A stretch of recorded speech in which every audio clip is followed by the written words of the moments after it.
Hola, ¿cómo están? Yo muy bien y feliz, espero que ustedes también. Antes de comenzar este video, quiero agradecerles una vez más a todas las personas que se han suscrito al canal. La verdad es que estoy sumamente agradecida, estoy contenta y feliz de que estén aquí y quieran formar parte de esta bonita comunidad. Y bueno, sin más preámbulos, comenzamos con el video que me pone un poco nerviosa, la verdad. Porque es un video personal donde voy a contar cosas que me han pasado, que han sido fuertes, pero que bueno, me han hecho la mujer que soy hoy. Y este video se trata de mi historia con la ansiedad. Yo he vivido con ansiedad toda mi vida sin siquiera saber cómo se llamaba. Yo sentía que esta presión en el pecho y las ganas de llorar eran normales, cuando en realidad no.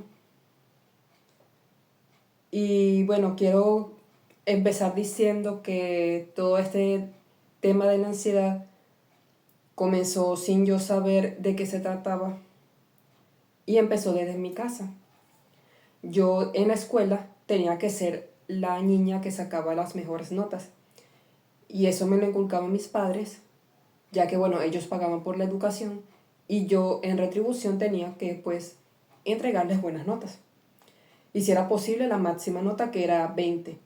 En Venezuela tenemos esta escala del 1 al 20 para calificar los exámenes, exposiciones, esas cosas. Bueno, entonces yo tenía que sacar la máxima nota. Y si no sacaba la máxima nota, era un problema en mi casa.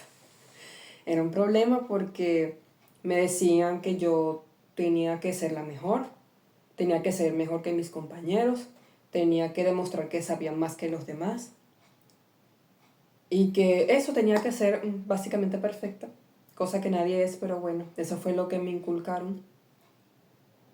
Y cuando yo venía con una calificación menor, sea, no sé, 17, 18, me preguntaban por qué no saqué 20, que si los demás niños eran más inteligentes que yo, que tenía que esforzarme más y esas cosas. Lo cual está bien, esforzarte no está mal. Pero considerando que mis calificaciones no eran malas, digo, me hubiese gustado que me dijeran, sigue así, sigue adelante.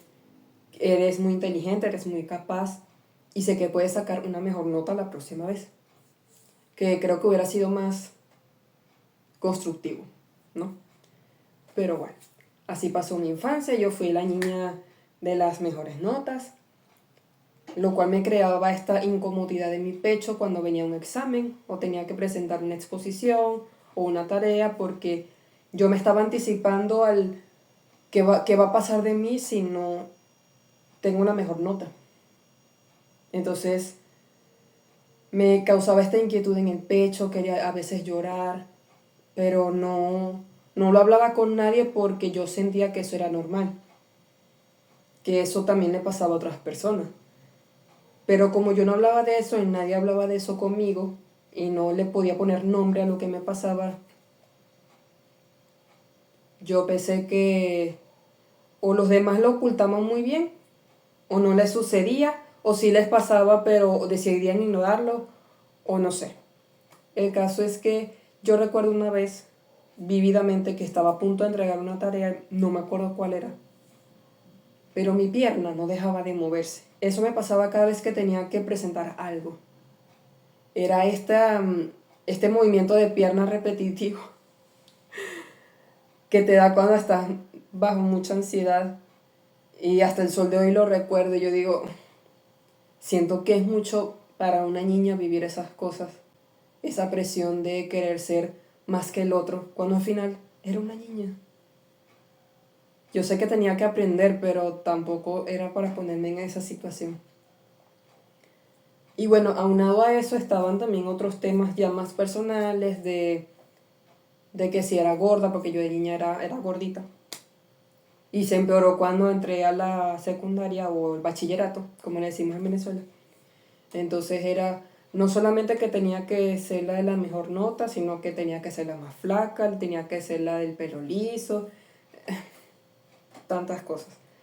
Me decían que no me iban a querer si yo era gorda, que si tengo el pelo malo, como ya mencioné en otro video.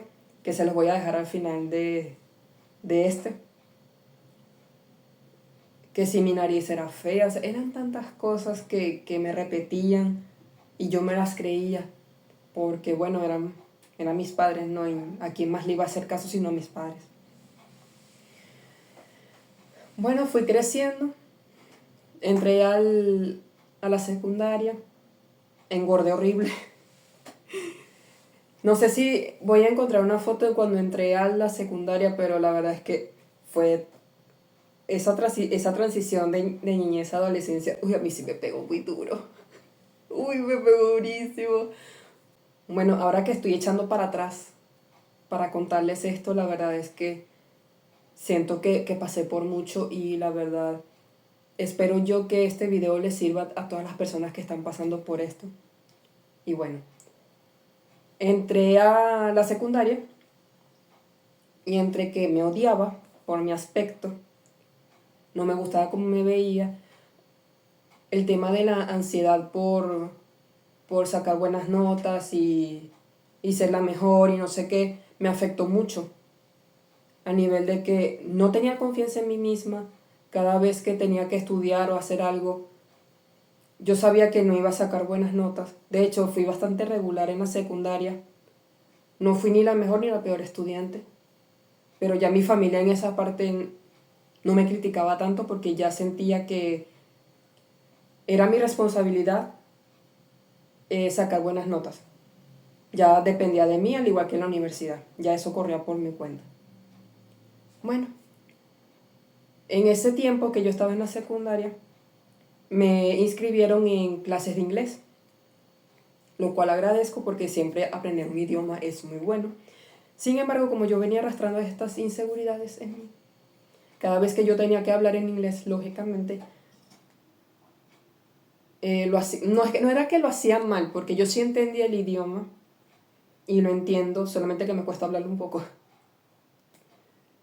Pero no tenía como esa fluidez o no tenía esa confianza para entablar una conversación, tenía que pensarlo mucho. Y yo no sé si a ustedes les han pasado que cuando estaban en el colegio y tenían que leer un párrafo de un texto largo, ustedes lo leían una y otra vez para asegurarse de que no se equivocaron. Bueno, así me pasaba a mí todo el tiempo. No me gustaba equivocarme porque yo sentía que tenía que ser perfecta y si no lo hacía bien a la primera no valía la pena. Entonces todas estas cosas se acumularon en mí y recuerdo algo que me pasó que yo digo, es porque yo hice eso. Pero bueno, en ese momento estaba como en pánico. Yo tenía que hablar de mi serie favorita en inglés, ¿no? Entonces nos daban como un tiempo para pensar cuál era esa serie o ese programa y teníamos que explicar de qué se trataba. Y yo de verdad tenía la intención de hacerlo. La verdad yo estaba pensando en mi serie, estaba pensando qué era lo que iba a decir, cómo lo iba a decir, y cuando me llegó el momento, porque éramos la profesora y yo, porque éramos, no sé, 4 o 5 estudiantes, pero era como un examen. Entonces cada uno hablaba a solas. Venía el otro estudiante, hablaba a solas y así.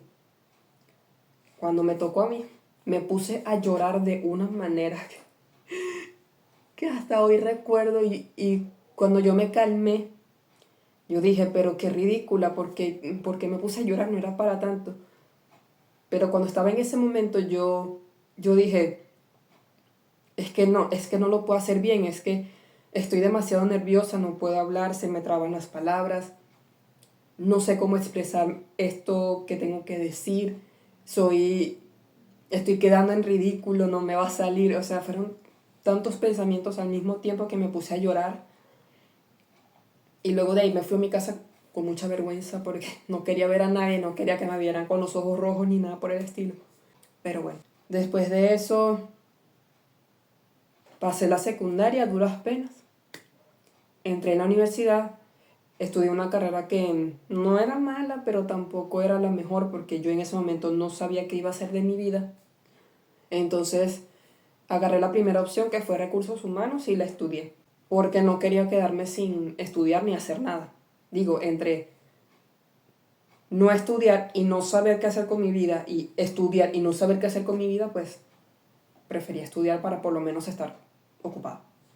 Y bueno, yo estaba en la universidad, tuve un primer trabajo en una librería, mi jefe era horrible, y uno pensaría que esas inseguridades que uno arrastra de la adolescencia no te va a afectar en la vida adulta, y sí, sí afecta y bastante.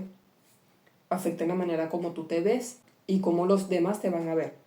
Ese trabajo era de atención al público y yo la verdad no me llevo muy bien con esto de la atención al público. Me da pánico equivocarme, me da pánico no poder hablar bien, me da pánico que me entreguen un billete y esté falso, o sea, y no reconocer que es falso, o sea, son muchas cosas que para una mente inestable como la mía no le vienen bien. Entonces por mucho tiempo evité el público, sabiendo que tenía que trabajar, lo hacía a duras penas. Y yo ahí me di cuenta que me costaba mucho a mí enfrentarme a la vida real. Este es un tema que a mí no me gusta hablar mucho, pero sí me cuesta de pronto entablar una conversación, ser segura de mí misma, trabajar de lo que sea, porque siempre estoy pensando constantemente en si me voy a equivocar. Y por eso los trabajos que he tenido en este país han sido, no voy a decir nulos, pero sé que puedo dar más, pero al mismo tiempo mi mente me dice que no. Bueno, me graduó de la universidad, sigo sin saber realmente qué hacer con mi vida. En ese tiempo, en el segundo año de la carrera, conozco a mi ex. Y bueno, como estaba la situación en Venezuela complicándose cada vez más, él y yo tomamos la decisión de emigrar. Entonces, yo terminé la carrera. En ese momento estaba trabajando en una zapatería. Entonces, bueno, entre que terminaba la carrera, estaba trabajando, mi ex se fue antes. Y yo me fui unos meses después para encontrarme con él. Bueno, aquí me di el primer estrellón de la vida adulta. Muy fuerte. Como había muchos venezolanos emigrando y ellos contaban sus experiencias buscando trabajo, lidiando con jefes difíciles, que el clima, que etcétera, ¿no?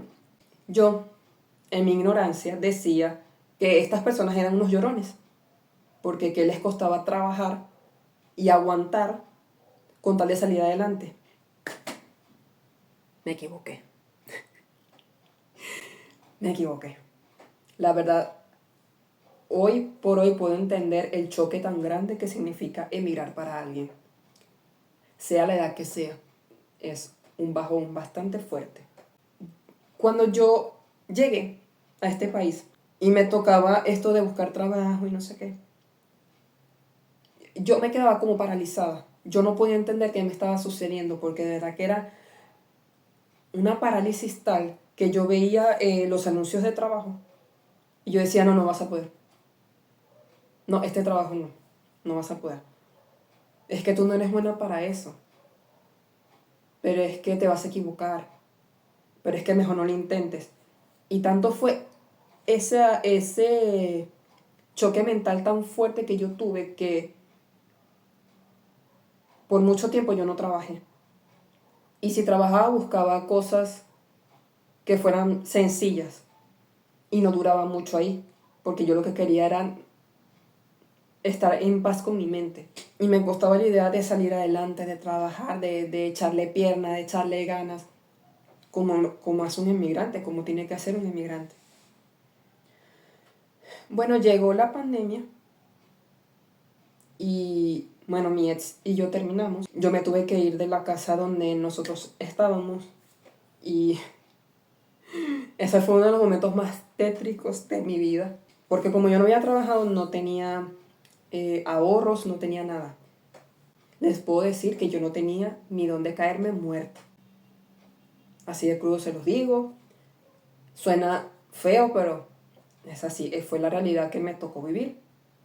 Me tuve que mudar a casa de una amiga que también vivía en esta misma casa. donde estábamos mi ex y yo, me acuerdo que conseguí un trabajo de lavado de carros. Era 12 horas. No me pagaban ni siquiera el sueldo mínimo, o sea, ni la mitad del sueldo mínimo. Pero bueno. Pero como no tenía otra opción, ni modo, eso fue lo que me tocó. Y bueno, entre eso, estaba pasando por una ruptura, tenía una tristeza enorme,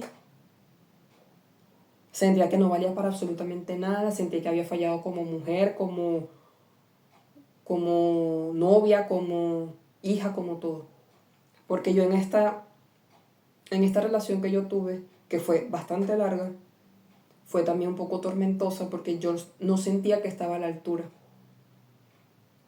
en ningún aspecto. Más allá de mi ansiedad estaba el aspecto físico. Fueron muchas cosas que fueron detonando y el tiempo de la pandemia sacó a relucir lo que yo estaba escondiendo. Como tuvimos que estar él y yo encerrados con mi excuñado, salieron cosas de mí que yo estuve tapando mucho tiempo y salieron de la peor forma posible. Entonces, bueno, cuando estuve sola, viviendo mi proceso, en el que estaba muy triste, estaba muy desolada, estaba angustiada, vi a mi alrededor y dije, yo no sirvo para esto, o sea, no quiero vivir así, no puedo continuar. Y tuve pensamientos bastante oscuros. Tuve pensamientos en los que yo quería ya irme, no del país, sino ya del plano terrenal. Porque es que no aguantaba, o sea, ya era demasiado. Pero bueno, no lo hice porque cobarde. Porque pensar en eso sí me da un poco de cobardía, la verdad. Por eso no lo hice. Y pensaba mucho en mi mamá y no mucho que iba a sufrir.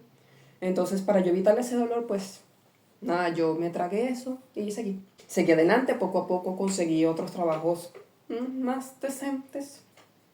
No mejores, pero más decentes.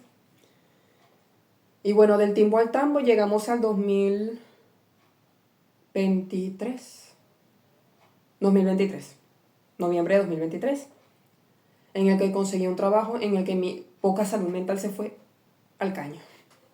Se los digo porque fue así.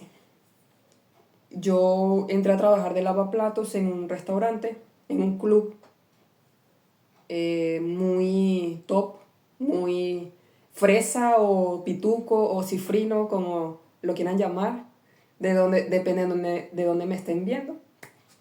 Bueno, de esos. Y yo había trabajado de lavaplatos en otros lados. Entonces yo dije, bueno, no debe ser muy diferente a los otros trabajos que he tenido. Spoiler, sí lo fue. Porque era demasiado trabajo. Era una locura. Lo que se llenaba ese club, especialmente en verano, era tanto el trabajo que yo tenía que yo empecé a amargarme. Es decir, yo llegaba al trabajo y a mí me decían buenos días, yo no respondía. Siempre tenía cara de perro. No me gustaba que me hablaran. Era muy cínica. No sé si esa sea la palabra. Era muy amargada. Y siempre la gente me decía, ay, viene la amargada. O ay, no le digan nada, que está molesta y cosas así. Siempre veía mal a todo el mundo. Y claro, yo pensaba que esa era mi personalidad. Y eso no me molestaba. Pero ahora que estoy analizando esa situación, yo dije, eso no está bien. Que tú estés amargada y que la gente te diga buenos días y tú no quieras responder los buenos días. Eso no está bien. Hay algo que está pasando contigo. Que de hecho, uno de mis compañeros, que no sé si llega a ver este video, pero bueno, te saludo, Olis. Me dijo, ¿tú estás bien? ¿Tú no quieres ir al psicólogo? Y yo estúpida en ese, y yo no, ¿por qué? O sea, yo no necesito ir al psicólogo. Spoiler, sí lo necesito. Entonces, bueno, yo renuncio porque ya mi salud mental no da para más. Eso fue en el mayo del año pasado. yo renuncio. Y en enero del año pasado, yo fui a una psicóloga para ver qué podía hacer conmigo.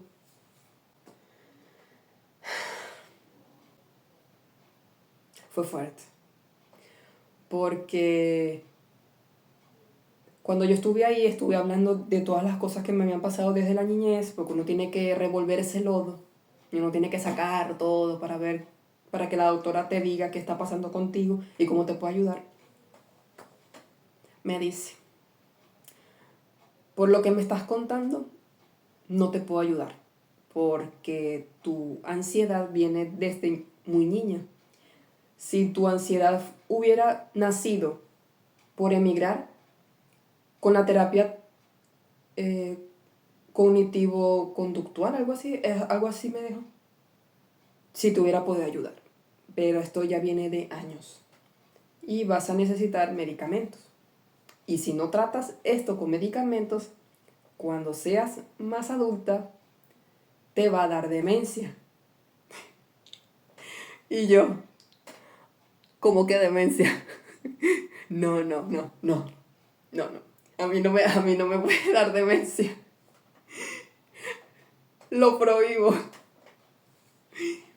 Porque yo escribo.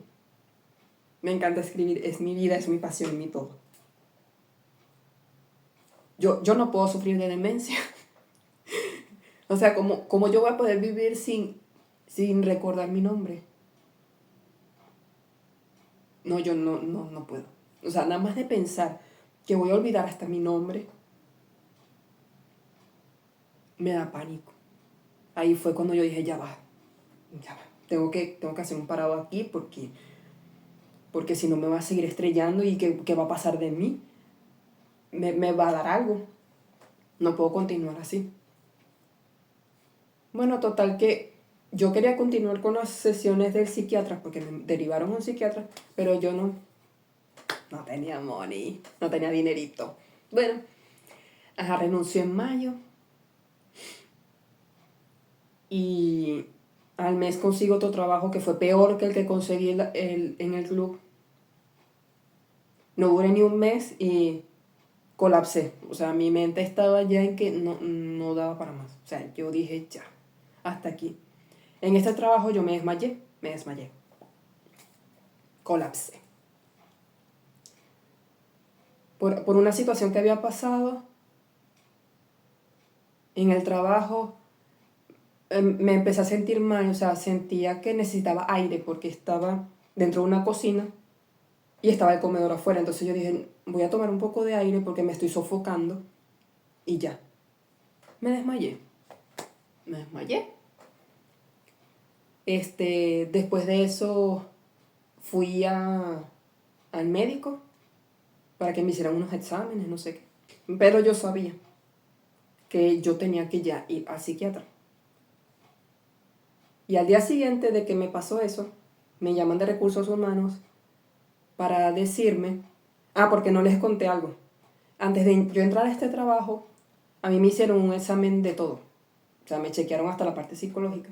Y yo había comentado que en enero yo había ido al psicólogo y a mí me habían diagnosticado con ansiedad y no sé qué, pero no lo había tratado, o sea, no seguí. Y eso, junto con el desmayo, dieron a que me llamaran de Recursos Humanos y dijeran, tienes que ir a una cita de interconsulta con un psiquiatra. Creo que lo dije bien. Y yo dije, bueno, yo creo que este es el momento. Voy a hacer la consulta con el psiquiatra, donde tenían que llenarme un documento diciéndome que yo estaba apta para trabajar. Y el costo de ese documento me comió lo último que yo tenía de dinero. Y yo dije, no puede ser. ¿Hasta cuándo voy a ser la guerrera favorita de Dios? Ay, no. Bueno, pago el documento, me dicen que, sí, chévere. Estás apta para trabajar bajo supervisión mía y no sé qué, no sé qué. Bueno, te veo en 2 semanas, me dice el doctor. Y yo le digo, ay, sí, muchas gracias, doctor, y me fue. Una parte de mí dijo, cuando se fue del hospital, dijo, no tengo plata para continuar. Tengo que seguir en este trabajo porque, ajá, ¿qué hago? Y otra parte de mí dijo, por favor, ven, te lo pido. Mi alma me está pidiendo que venga porque es que no puedo más. Bueno, total que tanto nadar para morir en la orilla y me botan del trabajo. Ay, no. Y bueno, ajá, me botan del trabajo, consigo otro ya más tranquilo de limpieza, donde no tenía que estar del timbo al tambo con un estrés y un desgaste horrible. Y poco a poco fui yendo al psiquiatra, empecé a tomar medicamentos, y la verdad es que fue una diferencia del cielo a la tierra. La verdad es que yo la vida, vi la vida de otro color. La verdad es que eso fue como un arco iris que yo vi cuando empecé a tomar las pastillas que me había recomendado el psiquiatra. Y junto con las pastillas, el doctor me dijo que tenía que hacer ejercicio porque el cuerpo necesita movimiento. Entonces empecé a hacer mi ejercicio y luego dije, bueno, vamos a comer más sano. Y me quité la harina y me quité el azúcar. Bueno, no por completo, pero ajá, estoy haciendo una gran diferencia en cuanto al consumo de azúcar que yo tenía en mi adolescencia. Que esa es otra historia que les quiero contar. Les quiero conversar sobre mi relación con la comida durante todo este tiempo. Pero bueno, enfoquémonos de nuevo al video en el que estamos. Y la verdad es que ahora teniendo estas herramientas, me he sentido mucho mejor. Y lo más bonito y lo más útil que uno puede hacer para uno mismo es ir a terapia. Por eso no me voy a cansar de decírselo. Por favor, si ustedes necesitan ayuda, búsquenla como sea. Yo pedía prestado para ir al psiquiatra. A veces no me alcanzaba y yo pedía prestado.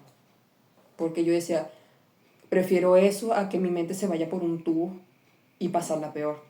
Porque claro, han sido tantos años de arrastrar tantas cosas que es necesario para mí, yo tengo que sacarlo.